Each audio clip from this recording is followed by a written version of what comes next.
University మంచి భవిష్యత్తు కోసం తెలుగు విద్యార్థులు ఇష్టపడే యూనివర్సిటీ. ఇప్పుడు మొదలు పెట్టారు అది కోరుకున్న పీరియడ్ నుంచి మొదలుపెట్టి ఎన్ని సినిమాలు ఉంటాయి రమ్యశ్రీ గారు? 400 అబో ఇన్ 9 లాంగ్వేజెస్. ఆ మిగతా భాషల్లోకి ఎలా మీరు అలా వెళ్ళిపోయారు?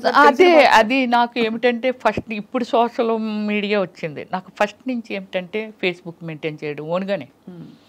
ఫేస్బుక్ వరల్డ్ వెళ్ళిపోయేది, నాకు లేని కంట్రీలో ఫ్యాన్స్ లేరు.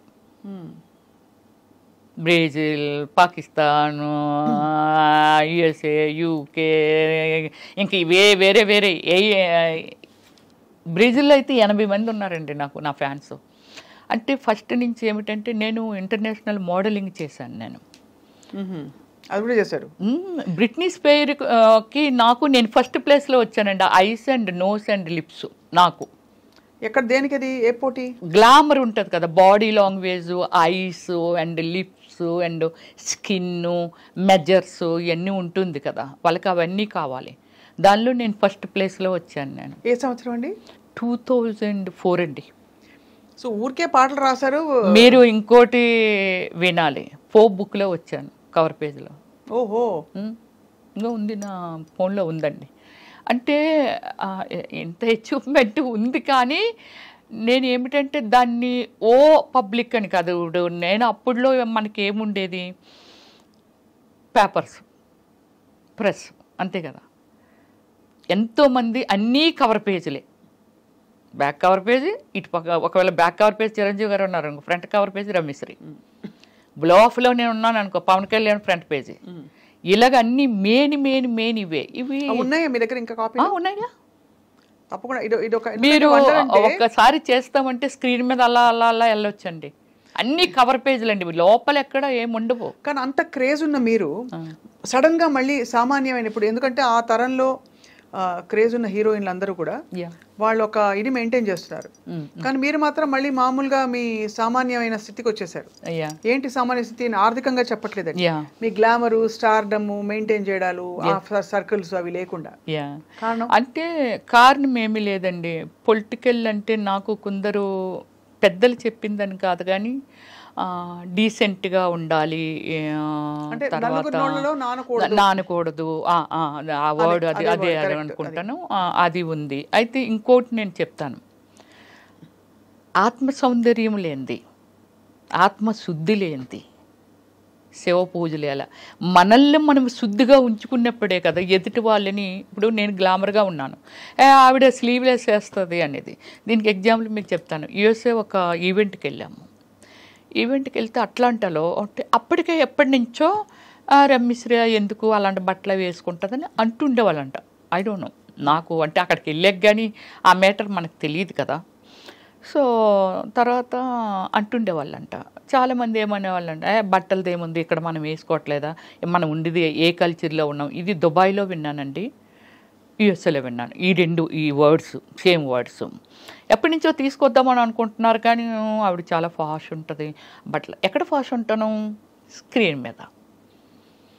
నేను వెళ్ళిన తర్వాత అక్కడ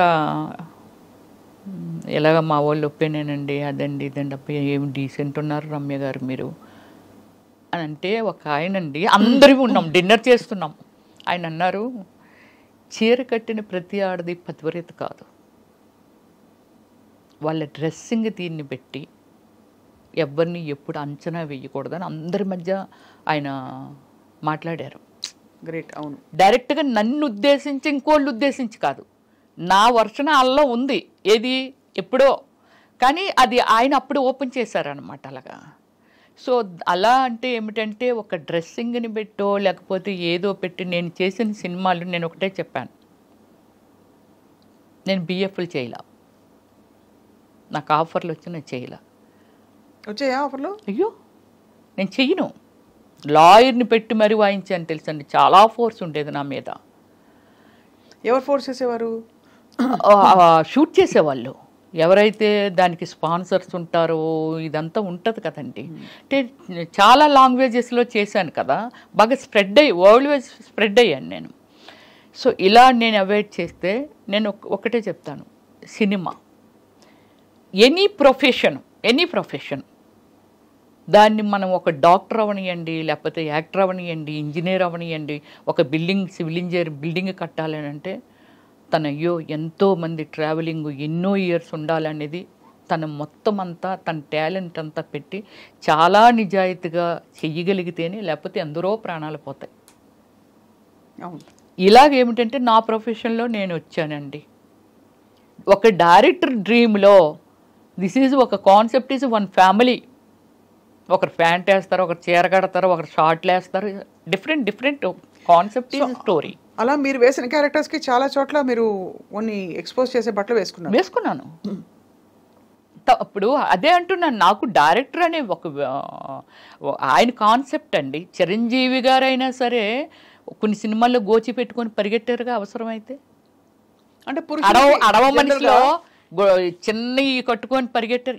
ఎనీవన్ దాన్ని నమ్ముకొని, కళామ తల్లిని నమ్ముకొని వచ్చాము కాబట్టి, బట్ వాళ్ళకి ఏం కావాలని ఇన్పుట్ మనం ఇవ్వాలా వద్దా అంటే ఖచ్చితంగా. బట్ మీరు ఎక్కడ ఫీల్ అయ్యారు అంటే ఫీల్ కాకుండా, మొహమాటం లేకుండా, ఇబ్బంది పడకుండా ఆ బట్టలు వేసుకున్నప్పుడు, క్యారెక్టర్స్ చేసినప్పుడు ఎప్పుడు అనిపించలేదా? నాకు అనిపించలేదండి, అస్సలు అనిపించలేదు. దేన్నైతే నమ్ముకొని వచ్చాను. ఈరోజు పుయిద రమేశ్రీ అంటే మా అమ్మ నాన్న కడుపుని పుట్టి నేను అక్కడే ఎవరినో పెళ్లి చేసుకొని ఎక్కడో ఉండుంటే అంతే కదా. ఎవరికి తెలుస్తుంది రమ్యశ్రీ ఎవరు అనేది? ఎవరికి తెలుస్తుంది? ఖచ్చితంగా. అంటే నేమ్ ఫేమ్ కోసం, బట్ అయినా కూడా ఒక పెంపకం, ఒక వాతావరణంలో పెరిగినప్పుడు మీరు అన్నట్టు సినిమా ఇండస్ట్రీ లేకపోతే నేను రాను, తప్పకుండా ఇబ్బంది పడతారు. ఇబ్బంది అయినా సరే ఇష్టంగా చేశాను. ఎంతో మంది డైరెక్టర్స్ అన్నారండి అసలు యాక్టింగ్లో కూడా కోఆపరేషన్ చెయ్యరు. రమ్య గారు ఒక క్యారెక్టర్ మీకు ఎక్స్ప్లెయిన్ చేస్తే, అది సిల్క్ స్మిత్ అని మిమ్మల్ని చూసామండి. ఆ క్యారెక్టర్ని ఎలా మోడ్ చేసేసుకోవాలి, ఎలాంటి డ్రెస్సింగ్ వేసుకోవాలి, ఎలాంటి మేకప్ వేసుకోవాలి. మేకప్ సిల్క్ స్మిత్ అది ఓన్ కాదు, కానీ everything is my self only. Costume design నేనే, కలర్ కాంబినేషను నేనే, అన్నీ మొత్తం డిజైన్ చేసేసుకుండేదాన్ని. ఈరోజు సీన్ ఏమిటి, ఎవరెవరు ఆర్టిస్టులు, బ్యాక్గ్రౌండ్ ఏముంటుంది, ఆ బ్యాక్గ్రౌండ్లో నేను ఈ కలర్ చీర కడితే నాకు ఆ కలర్ చీర పంపించేయండి. అలాగే కాస్ట్యూమ్ డిజైన్లు కూడా ఎవరినైనా సినిమాకి కాస్ట్యూమ్ అంతా నా పర్సనల్లే, అంటే నేనే డిజైన్ చేసుకున్నాను నేను. అలాగే ఆల్ మూవీస్కి నా పర్సనల్ డిజైనింగ్ అండి. సో ఎక్కువ ఇలాంటి కాస్ట్యూమ్స్ వేసిన క్యారెక్టర్స్ మీరేంటి డాన్స్ సీక్వెన్సెస్ చేశారు, చాలా ఐటమ్ సాంగ్స్ కూడా చాలా చేశారు. ఏమైనా గుర్తున్నాయా మీకు? మీరు పాపులర్గా హిట్ అయిన సాంగ్స్? పాపులర్గా హిట్ అయినవంటే నేను సూర్యతోని శ్రీ అనే ఒక మూవీ చేశాను తమిళ్లోని. సూర్యాది ఇప్పుడు నా ఏమి సినిమా అంటే సూర్యాది కాదు, విక్రమ్తో కూడా వన్ సాంగ్ చేశాను, యూత్ చేశాను, రోజుకో రోజా చేశాను. తర్వాత మీతో నాతో విక్రమ్ చాలా బాగుండేవాడు, చాలా అంటే లిమిటెడ్ పర్సన్ అనమాట. హాయ్ అంటే హాయ్, ఎర్లీ మార్నింగ్ రాగానే విచ్చేయడం సూర్య.